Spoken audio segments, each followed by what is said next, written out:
Dallas Morning News. How much were you trying to set the tone for what you want this season to be by wearing the Super Bowl 30 T-shirt and that kind of thing?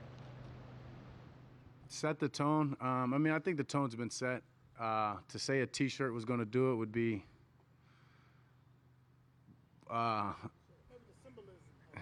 soft. Is that what somebody said? Right. Yeah, to think that a T-shirt was going, I knew you guys would like it. Didn't know how many of the teammates would see it. It's just got done talking about it. Really, it's just the manifesting thing, right? Like me and Tad are just talking about it on the way up here. When we want stuff in life a lot of times, but then when people start talking about it, you kind of hesitate. Like, should I say that? If they're going to hold me to it, well, absolutely. Playing in this organization, being in it 10 years, right, going into year 11, I'm not going to shy away from it. Like when you don't have it, it sucks. When you don't get to play for it, when you're watching other teams play in the playoff, like there's nothing worse than that. And so, I said I'd be the quarterback for the Dallas Cowboys when I was 6 years old, and said I'd be in the NFL. And I got here. A lot of things in my life, I said I'd do, and I did it. And so, like, why shy away from that now? Why shy away from asking people to hold me to the same standard that I believe that I can accomplish and this team can accomplish? And so I don't know if the T-shirt was, this is it, as much as, hell, I've said it in the offseason. I've said it before. I know Shotty's spoken about it. We've got certain teammates and leaders that'll do the same. So, it was an energy thing. Considering, looking back on it now, you're entering year 11. Did you think it'd be this hard just to get to that last game? Did I think it'd be that? Year one, absolutely not. I thought it would be easy. I thought all of them would be like my rookie year. You just lost by a field goal. We'll get here next year. We'll block the field goal or we'll score and not get in that situation. And then, you look up and 7-8 years later, you've been to the playoffs. You've lost some games, some tough games, in some brutal ways. And, and then you get into last season and, you think that you control a lot of it. And you think that your play is, ultimately going to be the deciding factor. And I have on probably the best year of my career. And we're not even a playoff team. And then, you realize that these chances, these opportunities to put teams together that can actually make a run don't come often. And you don't always have the feel that we have right now about the momentum or about the team and about being able to compete for it as you do. And so, Field deal, unless Cowboys, do you worry at all, and maybe you don't? Whether the Super Bowl talk, shirt puts an extra target, the Cowboys talking Super Bowl again, an extra target on your back for the detractors. No, not at all. I think that's as much as kind of the point I was making, if anything, is I don't care. Nobody should care within this organization or this team, because at the end of the day, we do control it. We control our chances. We control our opportunities with a little bit of luck of staying healthy. And that's kind of my point of, right, you guys are going to talk about it. Last year we were minus 500 and we went 3 games straight. And if you looked at any outlet, right, guys, you said we're going to win the Super Bowl because, right, we had made a trade. We were winning 3 games straight and we were the same team. You know what I mean? Like we just unfortunately weren't that good. We were competing, but we weren't that good to go make a run. But hell, every one of you guys were writing about it and talking about it. And so if people are going to talk about it, why can't we talk about it? It's not something that we talk about often. It's not something that it's brought up daily, I guess you can say, because we know that it's 1% better each and every day. You've got to handle your business, and if you're not competing today and iron sharpens iron, you're not going to have that opportunity or even chance. So, but yeah, to go into training camp and to go into season and say that those are our goals, it'd be stupid or we'd be remiss not to own that and take accountability in that and take pride in saying this is what we want to be and who we want to, what we want to do. Obviously, you've been a good quarterback for a minute, but how comfortable are you in your own skin out there? It seems like this thing, the light has come on, and the game is slowed down for just watching your practice today. How comfortable are you? How much better can you be? I'm never going to put a ceiling on how good I can be.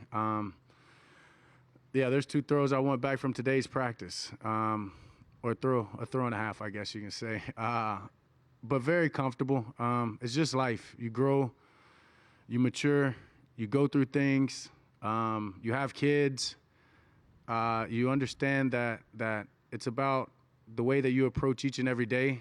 I'm thankful for where I'm at. I'm thankful for this team. I'm thankful for the leaders that we have, Shotty, the Jones, what they've done with this organization, all the changes, not just with the personnel, but just within the building.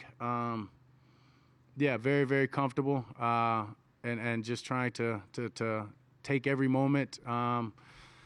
and not look ahead and just stay right where my feet are and be present. I know I've said that before, and you guys know it's something I take pride in, but it feels good when you're able to do that and live that, and not just only football, but in life. John Michaud with The Athletic. Coming into this camp, though, now that you've had a season with George, just what is it like, and your thoughts on what you can do moving the ball through the air, having George and CD together?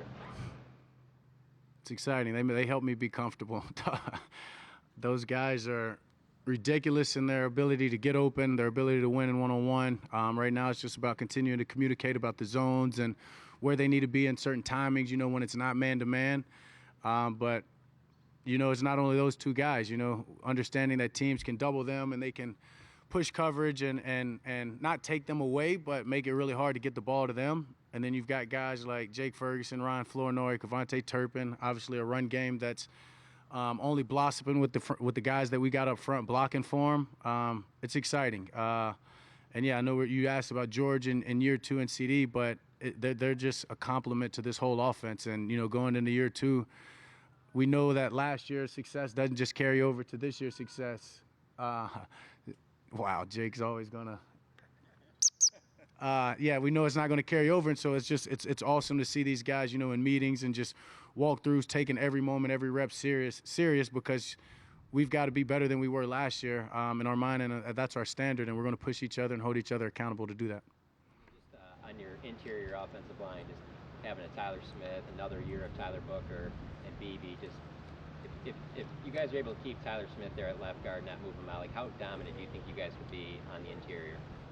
Very dominant, and I think that's where he's going to be. I mean, I don't know. Maybe I don't. Yeah, sorry, I don't know. I think. Huh? Yeah, hold me to it. I mean, yeah. I mean, I know Guyton's going to handle his business outside. Yeah, I think we can be very dominant, and from outside in. Those two guys, though, Tyler Booker, Tyler Smith, are impressive as hell. Cooper Beebe's has been as confident as I've ever seen him in making calls and the run calls, the pass, the protections, just getting guys into the right spot. Those guys helping them out.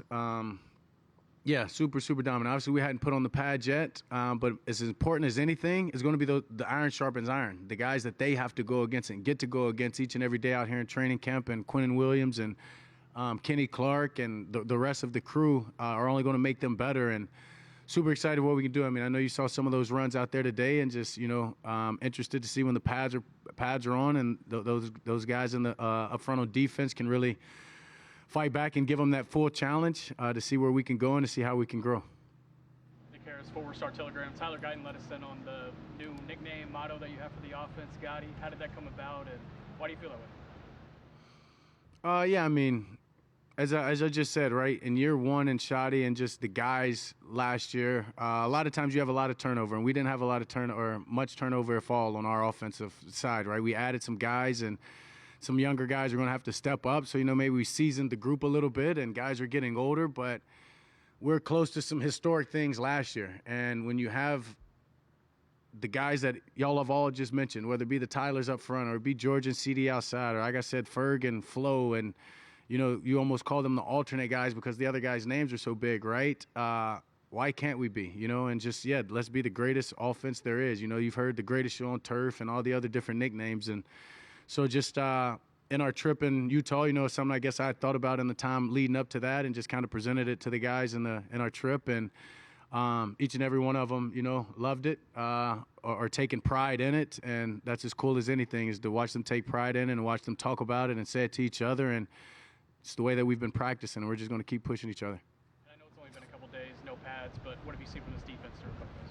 Yeah, a defense that is communicating, a defense that takes a lot of pride in what they do in each and every one of their calls, taking pride in playing with one another. When we motion, you can hear how loud they are and getting to the right fits or calls that they need to make, and just challenging us. Like I said, it'll be awesome when we can put the pads on and really see and get the physicalness, and feel the physicalness from them. But so far, it's been great. It's just an iron sharpens iron mentality. And, yeah, just the simple conversations with guys like Q, Kenny, and Rashawn, whether it be in the cold tank or not, those guys are wired the right way. And I know, obviously, I have a lot of back and forth with CP, whether it's on the field and us trash talking or it's just, in the hallway before meetings. And that's a super prideful guy who's going to do everything he can to make sure he puts those 11 guys in the right position and make sure that they're comfortable in whatever they have to do. And that's just going to make this camp fun as we get to compete and just keep going down the road. Tommy Arsh, DallasCowboys.com. So after one of the plays, I think Joe maybe held on to the ball. You talked to him a little bit. What do you try to tell Joe and Sam throughout practices, and how do you see them kind of receiving your opinion, what you have to say? Yeah, I mean, at the end of the day, every rep is yours. And that's the only reason that I was able to play when I was asked to play, and all three levels. I mean, as I tell people, I got this right. I got the jobs when guys have went down and just really never given it back. And so, just make sure they understand the importance of getting better when you're not in there. And for me, it's when I'm watching their reps and just trying to give them little things to think about. I'm not trying to overcoach them. They've got great coaches, and Steve Shimko, and obviously, and Shotty being a quarterback, and whether it be Ryan Feeder helping us with the game management and just the way he sees offense and defense, and then even adding Will Greer to the room, they're getting coached, and they're going to have a lot of coaches, and obviously, I add a huge bonus to that. So for me, it's just about speaking up when I see something, but not overdoing it, not trying to step on any of the coaches' toes, and those guys are very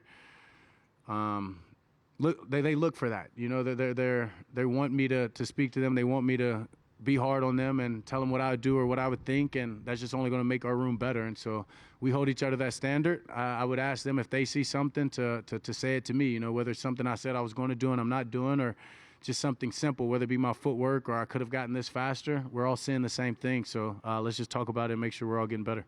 And then adding Will to the staff, I know the two of you are close. What was your reaction to that?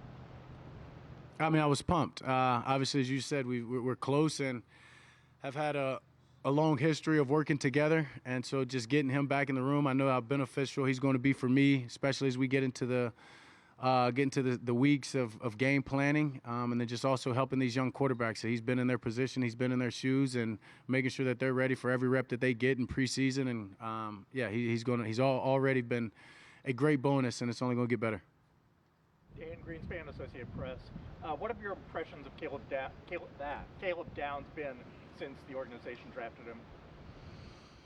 He's as sharp as a young rookie or a young guy I've ever seen. It starts with his mentality and his approach to the game.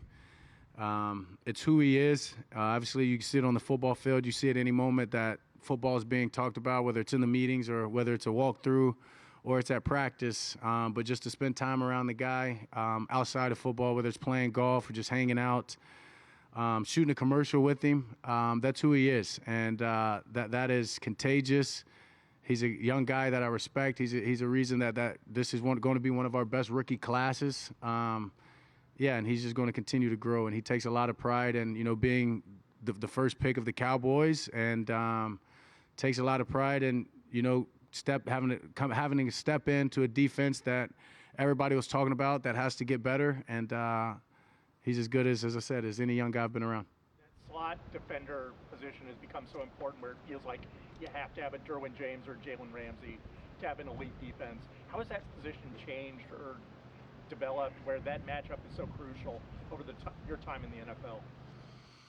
I mean, I think it's as much as how great the pass catchers have gotten. And when you got guys like CD, Jackson, Smith, and Jigba, Jamar, Justin, you name it, they're not playing on one side of the field, and they're not playing just outside. Those guys are moving around, and that's what makes these offenses great, when you can move these type of guys in and out. And so if you don't have a guy that can travel with them, if you don't have a guy that can match up and play that, you're putting yourself in a bind. And he not only has to travel and, get inside when that guy goes inside, but he also has to stop the run. And so to have a guy that can do that, to be versatile, but more importantly, physical, that's what makes great defenses great. And as you just said, it's just the way that this game has kind of developed into, I don't want to say a passing league, but it's a lot more pass than it ever has been. And it's almost pass first, then run. So you need a guy in there that can slow down that star receiver when he moves inside, but yet fill the B gap, the C gap, or whatever he needs to, and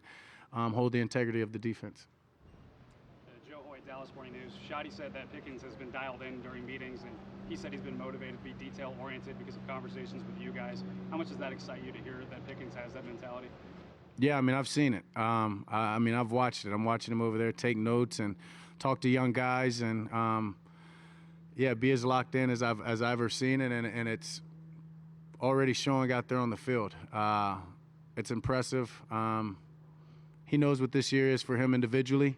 He knows what this year means for the team. He wants to contribute. He's one of the best teammates I've been around, and just his energy, how he shows up for the team, and what he does. And so, yeah, he's just taking another level, and that's what you expect with a guy who loves the game like he does. I think Shotty's talked about is the evolution of the offense, taking the next step. In terms of maybe getting the seam more access with Jake and some of the other tight ends, how much does that kind of play into the evolution, kind of moving the ball downfield this year? Everything's open. Yeah, I don't want to just, give it away. We're going to just tack the seams more than we did last year. But when you got George, you got CD, you got Ferg, you got Flo, you got Terp, you got a run game in Javante, Jaden, Malik, whoever it may be that comes in there. Mingo's out here making plays. I mean, you name it. And a bunch of young guys who are hungry too. It's going to be tough to cover all 53.5 yards of the field, and we're going to make teams do that. And so whether it's the seams, whether it's the boundaries, whether it's getting in condensed formations and just keeping you off balance, that's the goal of this offense. Hey, Dak. Patrick Walker, DallasCowboys.com. You being here 10 seasons, I don't think there's been a stretch of time where the Cowboys front office have made so many high-level trades in such a short period of time, from George to Quinnen, got Kenny, and then made the trade to go up and get Caleb Downs. And still, Jerry Jones is saying that he's willing to trade a top pick for a player that can help maybe as early as week 1. From 2 points of it, number one, what does that say about the sense of urgency to get things done right now? And as the franchise quarterback, how good does it feel to have a front office right now that's willing to push everything to the middle of the table? Yeah, it's amazing. It's kind of why, like I said, I'm gonna wear the shirt. I'm gonna, invite the standard. I know Jerry's done the same. And when you watch what the organization is doing, that tells you that. And so I'm blessed to be, obviously to be here 10 years, but to watch what's happened over the last couple years and to see his mind and his urgency and him still wanting to do whatever he can to make this team better. That's why you play and practice and make sure you give this team everything you can, is because, when the owner's doing it and it's going from the top to the bottom, why not? And, life's about being urgent. A lot of us want to wait and want to say, oh, we'll do it later. But what are we really promised, whether it's football or whether it's life. And so why not now? Pat Doney, NBC Dallas.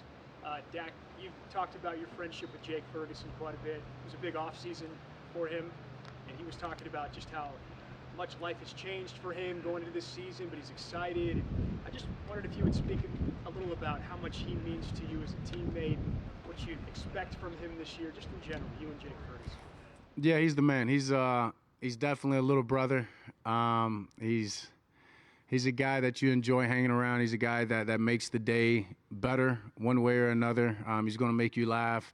He's going to find the humor in any and every situation, and that's what I need. You go through things in life, and you create different friendships at different times. And he's just been a beauty all off season. It was awesome to support him and be there, watching him get married and just continue to take steps and grow. I say he's a little brother for a reason, because he's young, but yet he's maturing each and every day. Watching what he's done on the football field, his growth, and just the way that he's taken this offseason serious, and the strides he's made just within the game of football, and just our connection, being able to, hang outside of the facility, but when it's time to talk ball, and when we do, whether it's in the facility or not, the level of professionalism and focus that he has is synonymous to me, and so it's just been fun. He's a funny guy, and I know each and every one of you know that when you've asked him questions or spent some time with him, and so I've just been fortunate to spend more time with him than others. But he's great. Dak, Chris Hanks from Fox Sports. This is for Oklahoma City folks talking about tight ends. They were asking about if you would mind comment a little bit on Jason Witten. Did you see something early on or during your time with him that this was going to be what you thought was his career path?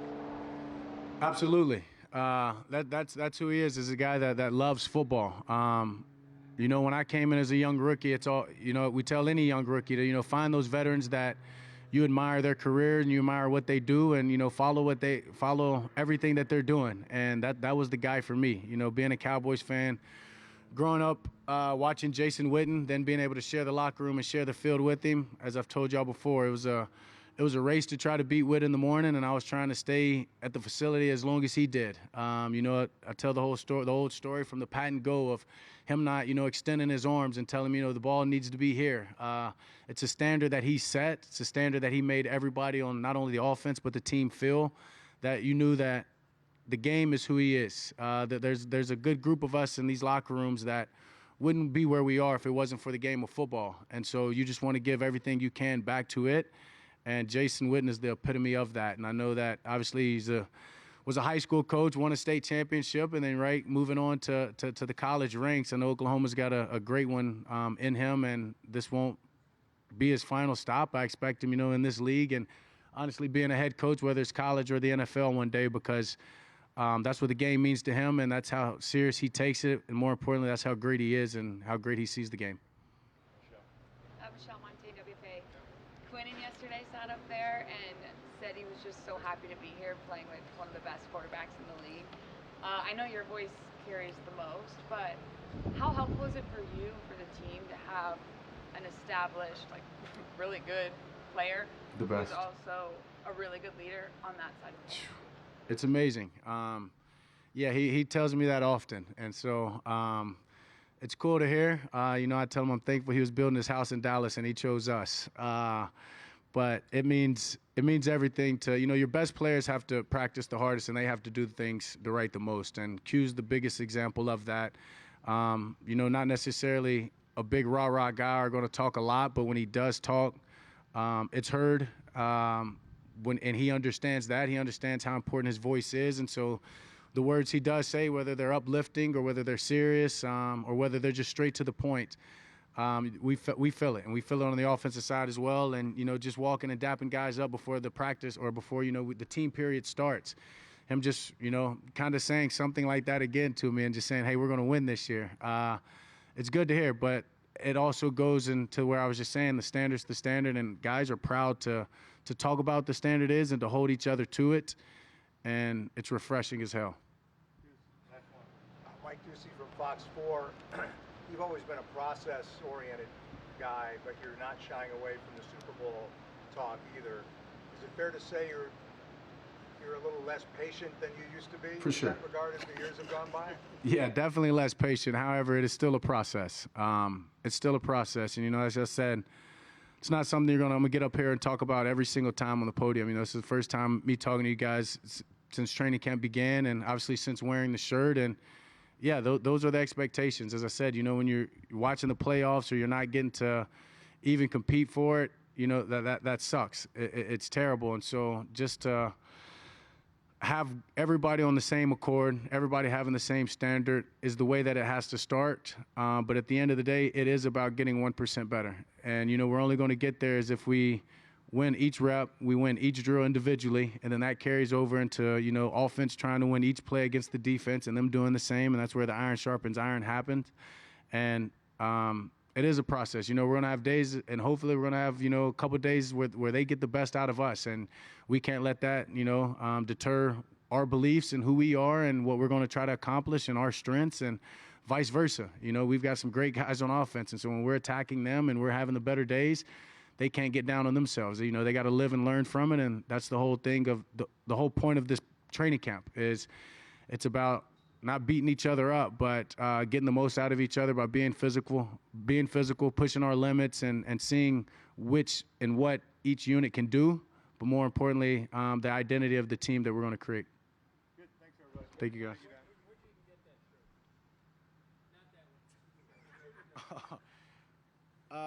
It's actually been in my closet for a few years, to be honest with you. And I think that was as much as anything, like just getting dressed, and I looked at it, and it was like, why the hell haven't I worn this?